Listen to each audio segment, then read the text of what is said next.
Good morning class. I am here Praveen ma'am for you. तो आज हम कुछ क्वेश्चन जो है वो नोमेनक्लेचर्स के ऊपर जो है वो लेके आए हैं, बायनोमियल नोमेनक्लेचर के ऊपर है, और कुछ जो फाइव किंगडम क्लासिफिकेशन के ऊपर भी एक दो क्वेश्चन होंगे। आई होप आपको ये प्रेजेंटेशन अच्छी लगेगी।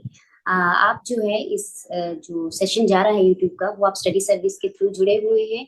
अगर आपको ये यूट्यूब क्लास अच्छी लगी, क्वेश्चन आपको लगता है कि आपके लिए हेल्पफुल है, तो प्लीज आप इस चैनल से जुड़े। और अगर आप ऑनलाइन क्लास लेना चाहते हैं तो यहाँ पे जो नंबर दिया गया है इस यूट्यूब क्लास के लिए, आप उस पर कॉन्टेक्ट कर सकते हैं। तो चलो अब हम स्टार्ट करते हैं। हमारा जो क्वेश्चन है ये बायनोमियल नोमेनक्लेचर के ऊपर है। तो हमारा फर्स्ट क्वेश्चन है, as per the code of the nomenclature, which of the following is the correct way to writing a biological name? की कोई बायोलॉजिकल नेम लिखना है आपको किसी भी चीज का, तो करेक्ट वे क्या होता है? तो इसमें जो है आपका फर्स्ट दिया गया है अमीबा प्रोटीस। अमीबा प्रोटीस, फिर है, वैसे नाम ही सेम ही लिखा होगा तो सब ठीक लिखा है, अमीबा प्रोटीस। अमीबा प्रोटीस, तो आपको इसमें ये बताना है कि इसमें करेक्ट वे कौन सा है लिखने का। तो आप इसमें नीचे अपने आंसर पोस्ट कर सकते हैं। तो वैसे इसका आंसर है amoeba proteus. This is the B is the correct answer, क्योंकि जब भी हम साइंटिफिक नेम है तो ये दो नामों से बना हुआ है, one is genus and the other is species. तो जीनस में जो आपका फर्स्ट नेम आता है, जब आप उसको नॉर्मल अपनी राइटिंग में लिखते हैं तो उसका जो जीनस है उसका फर्स्ट कैपिटल लेटर जो है वो कैपिटल होता है, और बाकी सब स्मॉल लेटर में जाएगा। स्पीशीज का नेम थोड़ा अलग करके लिखा जाता है, लेकिन उसका जो नाम लिखा जाएगा उसका फर्स्ट लेटर जो है स्मॉल होगा, ओनली जीनस का नेम जो है वो कैपिटल होगा। तो this is the correct way to write the name, scientific name amoeba proteus. और अगर इसको आपने ऐसे नहीं लिखना है, जब हम इटैलिक में लिखते हैं बुक्स में जैसे लिखा जाता है, तो उसमें कोई भी जो है कैपिटल नहीं होते, इसमें नॉर्मल एक ही इसमें ले में लिखा जाता है, इटैलिक में। Now our second question, who propose binomial nomenclature? कि आपका ये बायनोमियल नोमेनक्लेचर किसने दिया था? बायनोमियल ये था कि टू किंगडम क्लासिक के जो आपका किसी भी ऑर्गेनिज्म को नाम देना, उसको बायनोमियल नोमेनक्लेचर कहते हैं। किसी भी स्पीशीज को उसकी आइडेंटिफिकेशन करना, तो वो किसने दिया था? तो इसका आंसर है आपका ऑप्शंस में है लिनियस, जॉन रे, हक्सले, एरिस्टोटल। हाँ, तो इसका आंसर है लीनियस, कार्ल्स लीनियस। तो आपका बायनोमियल नोमेनक्लेचर किसने दिया था? आपका Carl's Linnaeus. Now, our third question is, being a higher category is the assemblage of families which exhibit a fewer similar character. इनमें से अब कह रहा है कि जो चार जो चीजें दी गई हैं, इनमें जो है सबसे थोड़ी इन सब में वो हाईएस्ट है, कैटेगरी है जिसमें फ्यू सिमिलर कैरेक्टर जो है वो मिलते जुलते होते हैं। तो एक है आपका order, species, genus and class. तो आपको मैं बता दूं, सबसे पहले हमारा ऊपर जो है किंगडम आती है, फिर फाइलम आता है, फिर हमारा क्लास आती है, ऑर्डर, स्पीशीज, फिर हमारी फैमिली, जीनस, स्पीशीज। तो इसका जो आंसर है आपका, वो हमारा आंसर है order. Being a higher category, तो इसमें is the assemblage of the families which exist the fewer character, जो इनमें जो है वो फ्यूर कैरेक्टर जो है वो मिलते हैं। अब है नेक्स्ट क्वेश्चन हमारा, which of the following kingdoms has had only unicellular organism? ये has had इसलिए लगा है क्योंकि आपके जो ऑप्शंस हैं वो अगर एक से ज्यादा है तो मतलब दो चीजें आ जाती हैं ऑप्शन में, तो हैज और हैव आपको पता ही है। तो कहा है कि ये जो किंगडम्स दी गई है, फाइव किंगडम क्लासिफिकेशन आपको पता ही है, तो कह रहे हैं कि जो चार ऑप्शन दिए गए इनमें किसके पास जो यूनिसेलुलर ऑर्गेनिज्म होते हैं। तो आपकी जो ऑप्शंस हैं वो है Monera and protista, protista and fungi, and D है आपका प्रोटिस्टा। तो इनमें किसके पास जो यूनिसेलुलर मतलब एक सेल से, एक कोशिकीय जीव किसमें होते हैं? तो आपका आंसर क्या हो सकता है? तो इसका आंसर है बी, मोनेरा एंड प्रोटिस्टा। देखो, जो मोनेरा है उसमें सारे ये आपके प्रोकैरियोटिक ऑर्गेनिज्म आते हैं, आपके सारे बैक्टीरिया आते हैं, ठीक है। तो मोनेरा, तो ये तो हो गया आपका यूनिसेलुलर, लेकिन जो प्रोटिस्टा है वो भी आपका इसके पास जो, इसमें मोनेरा में क्या है? यूनिसेलुलर आपके प्रोकैरियोट्स में, ठीक है। और ये जो प्रोटिस्टा है ये एक एक्सेप्शनल है, इसकी वजह से एक अलग से बनानी पड़ी थी आपके किंगडम में।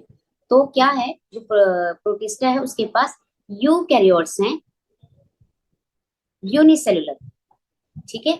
उसके पास यूनिसेलुलर जो है आपके यूकैरियोट्स हैं, इसीलिए आपके जो टू किंगडम्स हैं उनके पास यूनिसेलुलर, दोनों के पास यूनिसेलुलर है, लेकिन एक के पास प्रोकैरियोट्स हैं, एक के पास यूकैरियोट्स हैं, ठीक है। जैसे हमने प्रोटिस्टा, यूग्लिना, पैरामीशियम ये सब पढ़ते हैं, तो ये आपके जो है यूग्लिना ये आपका प्रोटिस्ट है। और प्रोटिस्टा एंड फंजाई, फंजाई तो आपको पता है यूकैरियोट है लेकिन मल्टी सेलुलर है, यूनिसेलुलर नहीं है। और प्रोटिस्टा हो नहीं सकता, प्रोटिस्टा भी आंसर है लेकिन अकेला ऑप्शन नहीं है, तो इसका आंसर है आपका B, Monera and Protista. Now next question है, in which of the following methogens methanogens methane producing bacteria are not present. Methanogens वो होते हैं, ऐसे बैक्टीरिया हैं जो आपका मीथेन गैस प्रोड्यूस करते हैं। तो आपके ऑप्शंस हैं, र्यूमन ऑफ कैटल, कैटल के र्यूमन में, ये जो आपके जो घर में गाय भैंस बैल ये सब होते हैं ना, उनके र्यूमन में, उनके र्यूमन ऑफ कैटल, कैटल उन्हीं को कहते हैं ना। या फिर aerobic environment, excreta of cattle, cattle excreta of cattle होता है जो कैटल जो आपके काउ डंग वगैरह है उनमें, उसको एक्सक्रेटा कहते हैं। एनारोबिक स्लज, तो कहता है इनमें किस में जो है मिथेनोजेंस प्रेजेंट नहीं होंगे। तो इसका आंसर है, इसका आंसर है एरोबिक कंडीशंस, बिकॉज मेथेनोजन जो है एक आपके टाइप ऑफ आर्की बैक्टीरिया है, जो कि आर्की बैक्टीरिया क्या होते हैं, जो एक्सट्रीम कंडीशंस में जो है रहते हैं, है ना, they live in extreme condition. Extreme condition क्या होती है, एनारोबिक कंडीशन, जहाँ पे या फिर बहुत सैलिनिटी हो, बहुत ज्यादा नमकीन पानी हो, बहुत ज्यादा हॉट स्प्रिंग हो, वो होती है आपकी एक्सट्रीम कंडीशन। उन बैक्टीरिया को कहते हैं हम, उनमें जो पाए जाने वाले बैक्टीरिया होते हैं वो होते हैं आर्की बैक्टीरिया। तो एनारोबिक कंडीशन भी एक एक्सट्रीम कंडीशन है। तो मिथेनोजन जो है, जो मार्शी एरिया हो गए जहाँ पे मिथेन गैस प्रोड्यूस होगी, वहीं पे आपके मिथेनोजन जो है सर्वाइव करेंगे, क्योंकि वही मिथेन गैस प्रोड्यूस करेंगे। एरोबिक कंडीशन में जहाँ पे ऑक्सीजन की प्रेजेंस होगी, वहां पे कभी भी आपके मिथेनोजन नहीं होंगे। तो this is the answer. Cattle के र्यूमर में हमेशा होगा, क्योंकि आप कैटल के अंदर पेट में जो है एनारोबिक कंडीशन होगी। एक्सक्रीटा ऑफ कैटल, उसके काउ डंग में भी जब वो अंदर है तो बाहर एक्सक्रीटा निकलेगा, तो ऑब्वियसली उसमें भी होंगे। एनारोबिक स्लज, जो भी स्लज है, वेस्ट होता है, जैसे आपका waste water treatment plant, anaerobic sludge होगा, उसमें भी आपके मिथेनोजेंस होंगे। सिर्फ इसी में ही जो बी ऑप्शन है आपका, इसमें नहीं होंगे। तो this will be the answer. Now next question is the which of one among the following does not have cell wall. इसमें से किसके पास सेल वॉल जो है वो आपकी नहीं होती है। ए है यूग्लेना, गोनुलेक्स, पैरामीशियम, माइकोप्लाज्मा। देखिए सेल वॉल किसके पास नहीं होगी, जो आपके प्रोकैरियोट्स हैं उनके पास सेल वॉल जो है वो होती है ना। बैक्टीरिया के पास, प्लांट्स के पास सेल वॉल होती है, एनिमल के पास जो सेल वॉल नहीं थी, लेकिन यहाँ पे एनिमल कोई भी नहीं है, तो ये यूग्लिना आपका प्रोटिस्ट है, ठीक है।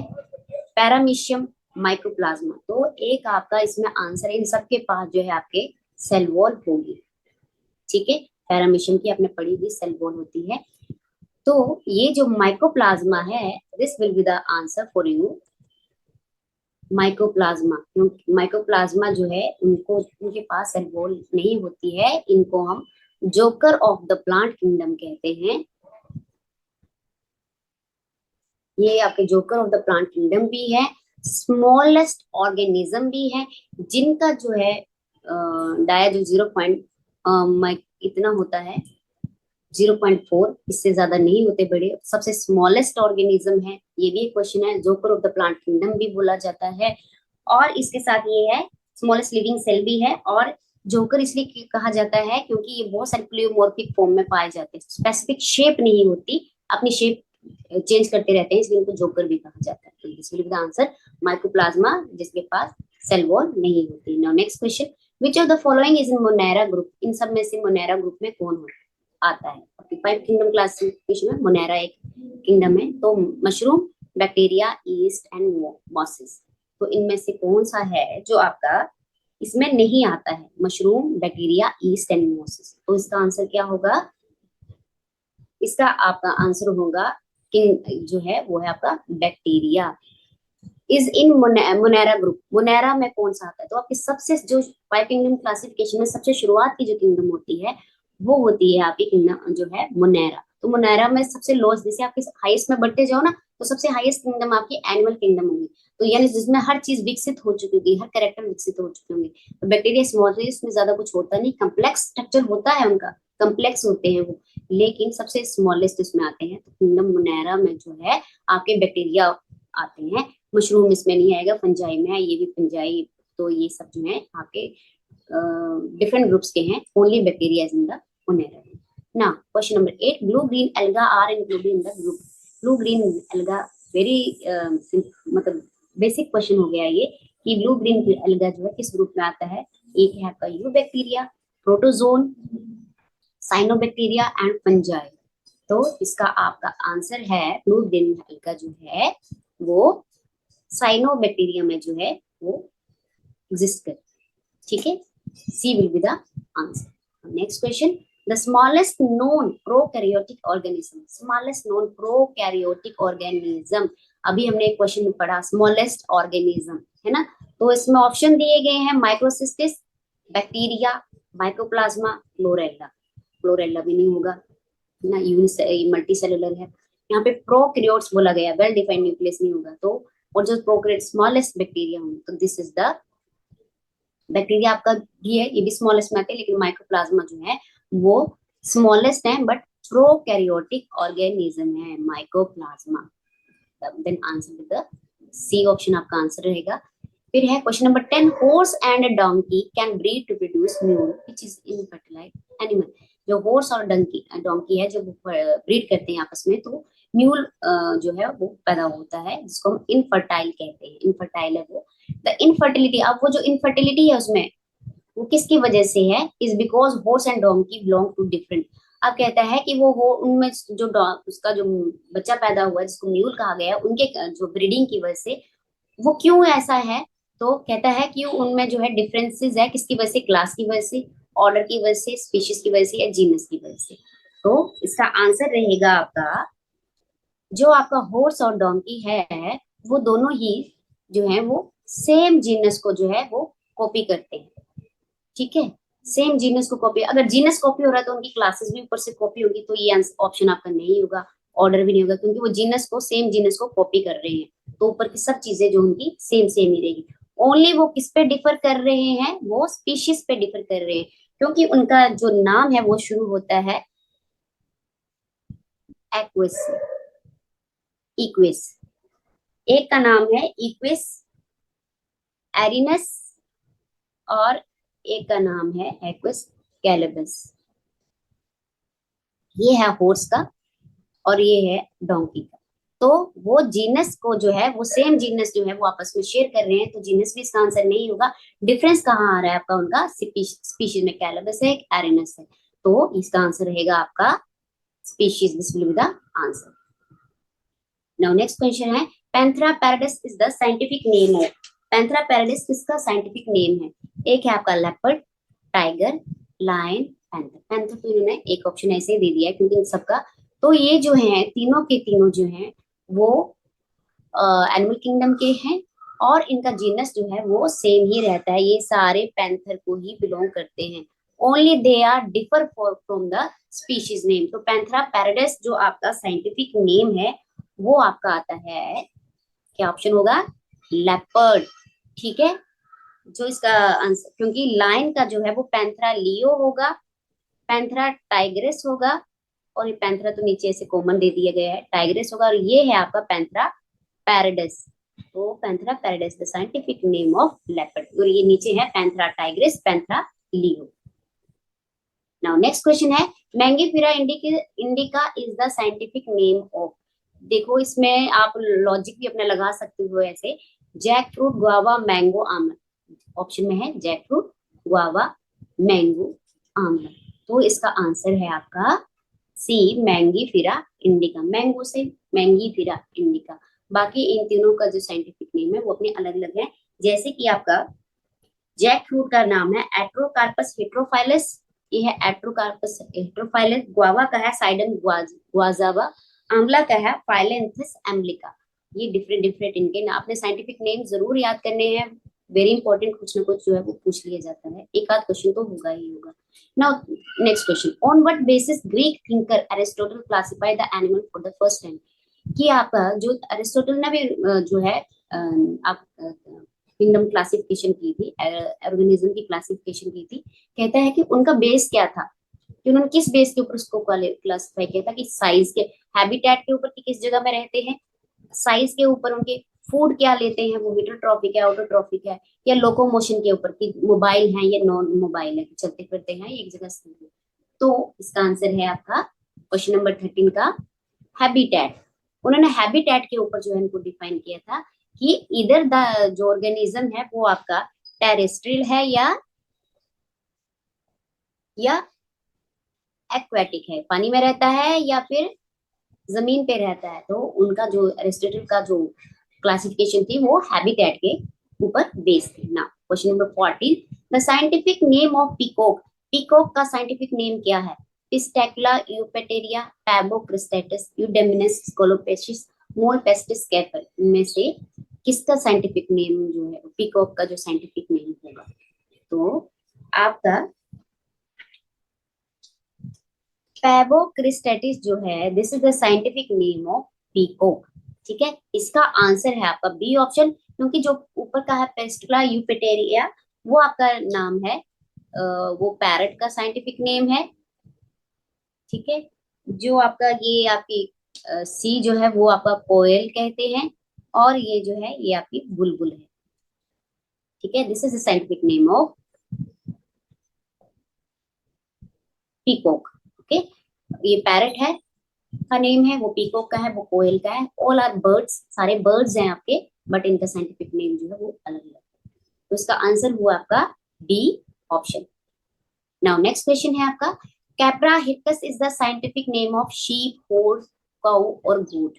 इनमें से कैप्रा हिरकस जो है किसका साइंटिफिक नेम है? हम तो आपके ऑप्शन है शीप, हॉर्स, काऊ, गोट, भेड़, घोड़ा, गाय या बकरी। तो इसका आंसर है आपका गोट। गोट जो है वो कैप्रा हिरकस जो है वो आपका गोट का साइंटिफिक नेम है।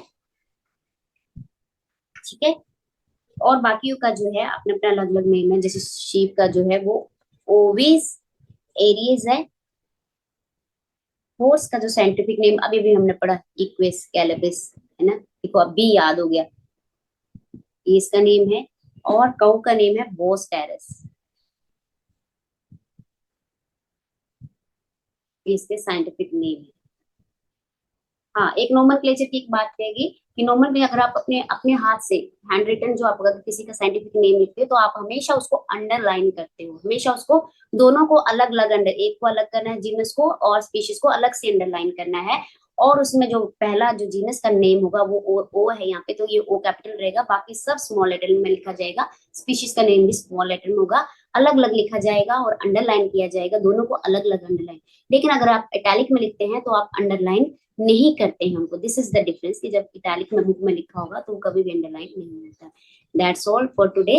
आई होप आपको ये क्लास आपको आपके लिए बेनिफिशियल होगी। अगर अच्छी लगे तो प्लीज आप इस चैनल से लिंक करिए, ज्वाइन करिए, and thank you so much.